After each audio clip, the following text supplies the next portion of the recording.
KPBS On Demand is supported by Markel Design and Remodeling, helping homeowners with their home remodeling needs. From ADUs to kitchen remodels, room additions, and custom homes, Markel Design and Remodeling can help homeowners design and build their dream homes. More at trustyourhometous.com.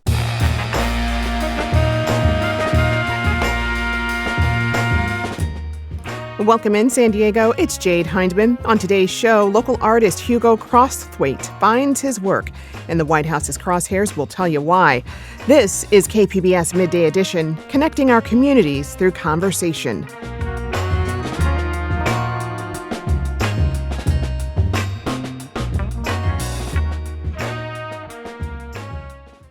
The White House recently published a list of artworks it deems objectionable or divisive in the Smithsonian.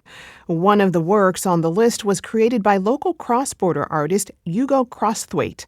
He was commissioned by the Smithsonian National Portrait Gallery to create a portrait of Dr. Anthony Fauci, which was unveiled in 2022. KPBS arts reporter Julia Dixon-Evans spoke with him about the portrait and what's at stake when governments control art. Can you start at the beginning and tell us about this work and how you came to get this assignment? The portrait came about because I won the first prize in the 2019 Edwin Buchiver portrait competition. And as part of that prize that's given by the Smithsonian, I had the opportunity to create a commission, an official portrait commission for the Smithsonian National Portrait Gallery. For the commission, the museum proposed that I should make a portrait of Dr. Anthony Fauci. And because, the COVID-19 pandemic was happening at the time, I jumped at the chance to do this because it was a moment that, I wanted not just to do a portrait of a person, but also capture that moment in history of what was happening through the pandemic, and do it as a stop motion drawing animation. So I envisioned that the portrait itself would be a biography of Dr. Fauci's career, but him inside of history, of that moment in history that we're living. So then it would be, Fauci's career as director of the NIAID, the National Institute of Allergy and Infectious Diseases. And it would be him intermixed with social history and images of magnified viruses, this kind of thing. So then after meeting with Dr. Fauci, we came up with this narrative, that it would be a narrative that we developed together. And at the end, it became this 5-minute stop motion drawing animation composed of a suite of 19 drawings.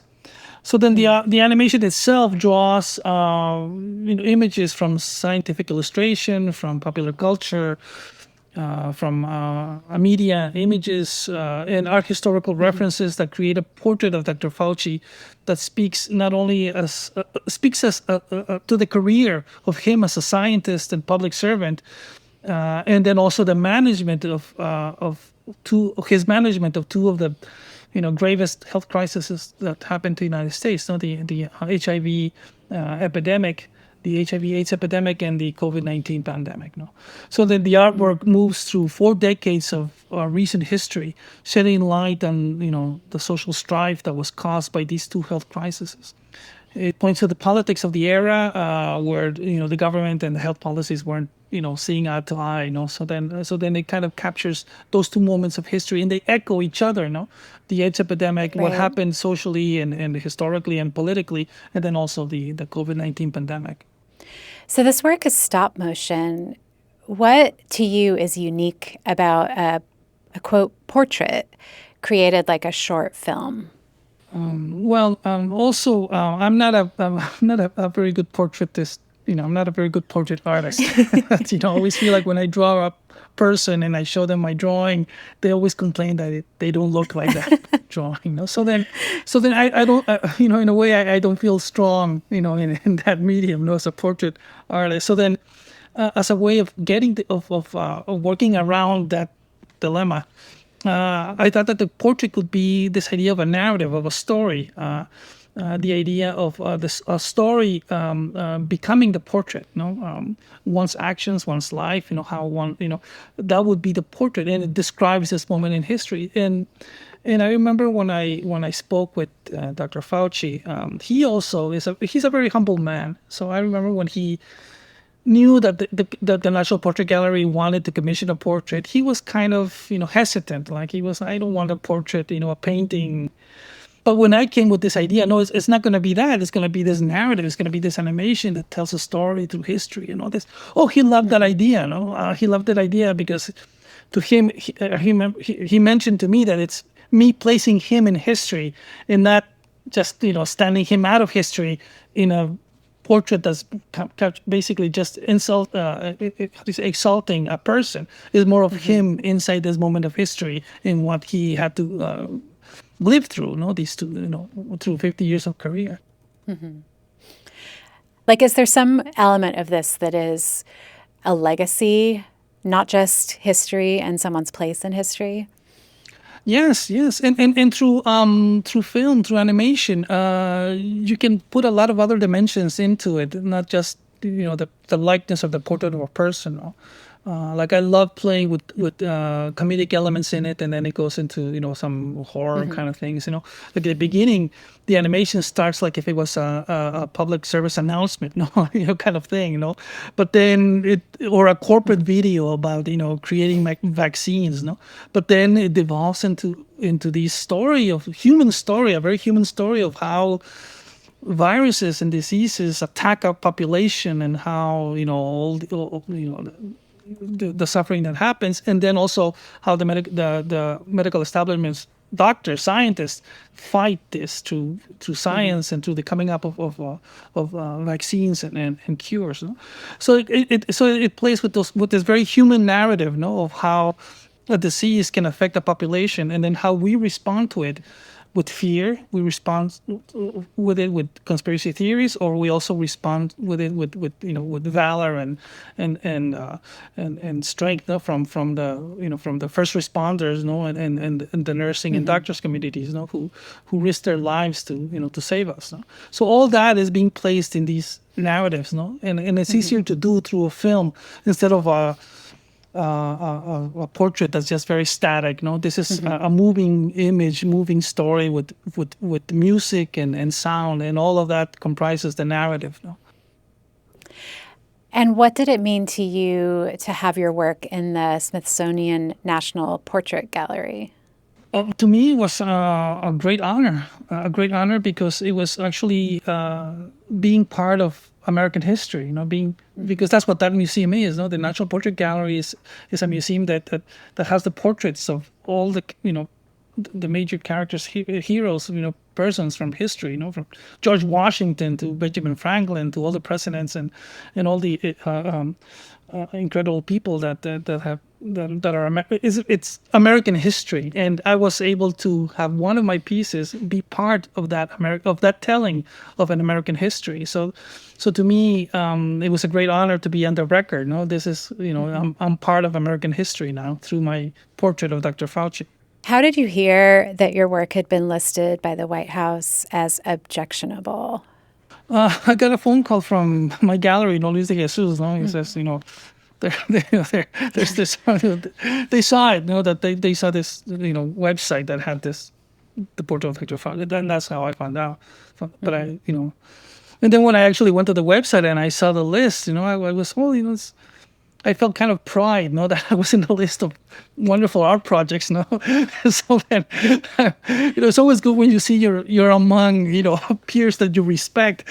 So then I saw it as a badge of honor, to be in this list of artworks and art pieces from artists that I admire, So then, yeah, at first I was like, well, yeah, this is not bad to be included in this list. And what about as you let it settle and you thought about like the broader implications? Like where did you go next in your mind? Well, what I immediately thought is that, of course, like everything with this administration, they're trying to install fear on the public, and I'm not going to give in to that. I'm not going to give in to the fear that they're trying to inspire. So I'm going to keep working. I'm going to keep doing what I need to do. Art is not a profession; it's a vocation. So that I feel very strongly about what I paint, what I draw, what the subject matters that I deal with, and I'm going to continue to that, despite any list or any review. Why do you think that your piece in particular was called out? Well, it was funny to me because when I saw the list, it didn't really describe the piece. It just mentioned, oh, there was this commission about this portrait of Dr. Fauci's career. So I got the feeling that even the Trump administration hasn't even seen the portrait because they didn't mention any of the other things that could be considered controversial inside the film itself, no? Where I show imagery of protests and things, no? So then, but it seemed to me like they just saw, oh, this is about Fauci, then we hate it. I think they targeted the piece precisely because it's just a portrait of Dr. Fauci. It is, and it's to me, he's one of the most Dr. Fauci, being a public servant who has diligently, heroically served his nation for more than 50 years. No, he's regarded with the highest esteem in the scientific community, but then also he's been vilified by the MAGA movement and in conspiracy theories. So then I think that Dr. Fauci just became the symbol more than a man. It became this focus of conspiracy theories, and he kind of represents the nation's current political divide. No, so I think that would be the reason that they think Fauci is a danger. No, because he just represents this. No, he represents truth. He represents science. No, and then another thing that came to mind to me, which I don't really think that was the reason that it was listed, but I'm a Mexican American artist. So then someone who's cognizant of the impact that AIDS and the COVID-19 pandemic has had on my ethnic community. Like at this moment, the critical social and health programs are being defunded by the Trump administration. So, and that's something that the White House is trying to gloss over, how their policies are affecting the most vulnerable people in the United States. Have you ever had your work or an arts institution that you've worked with subject to control of the contents or messages by a government? No.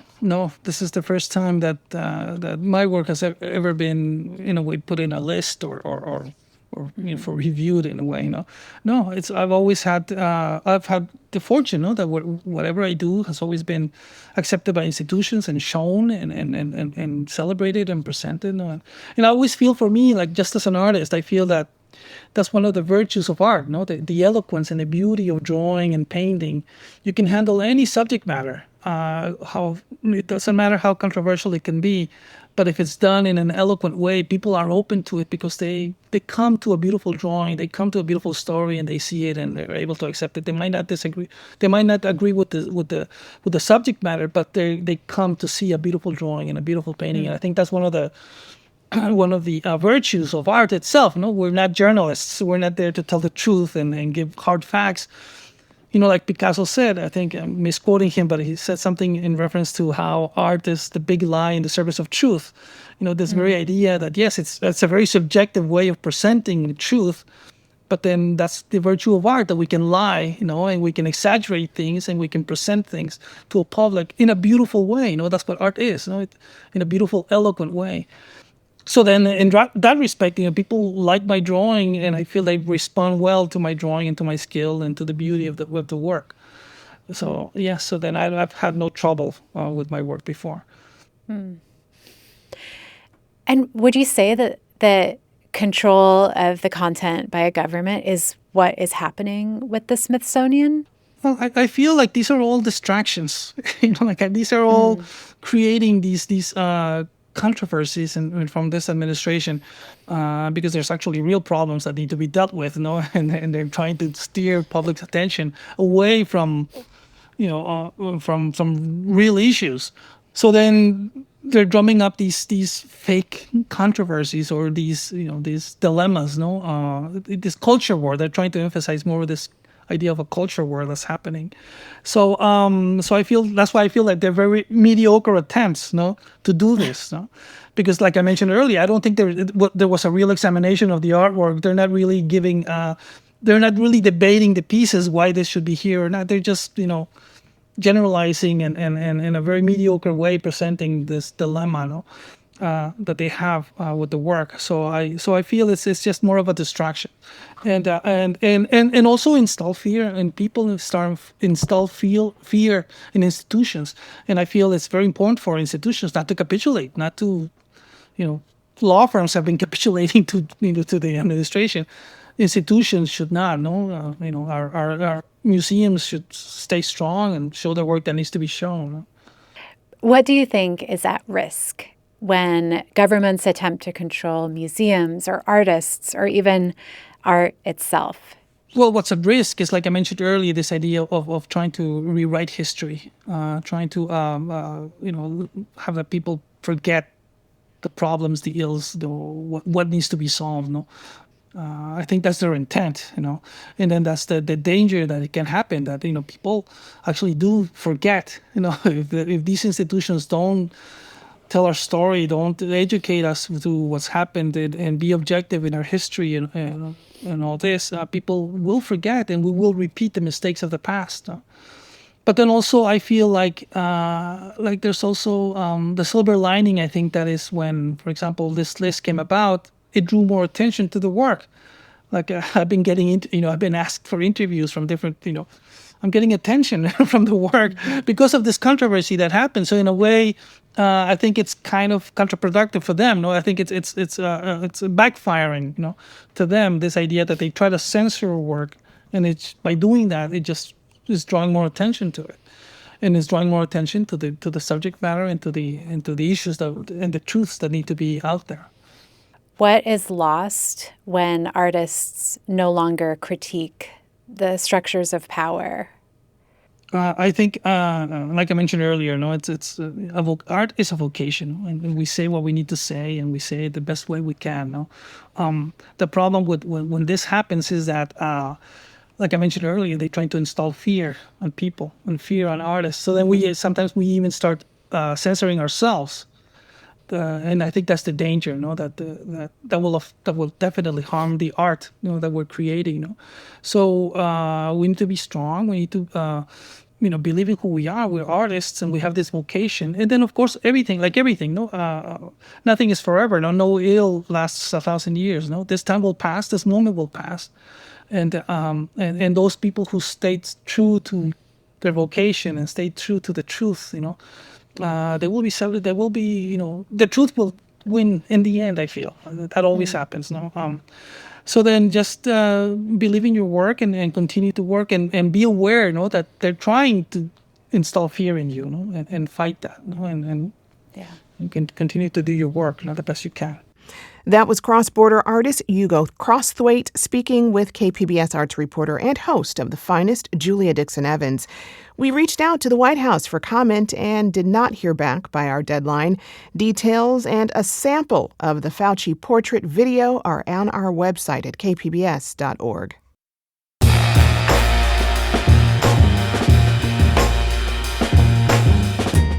That's our show for today. I'm your host, Jade Hindman. Thanks for tuning in to Midday Edition. Be sure to have a great day on purpose, everyone.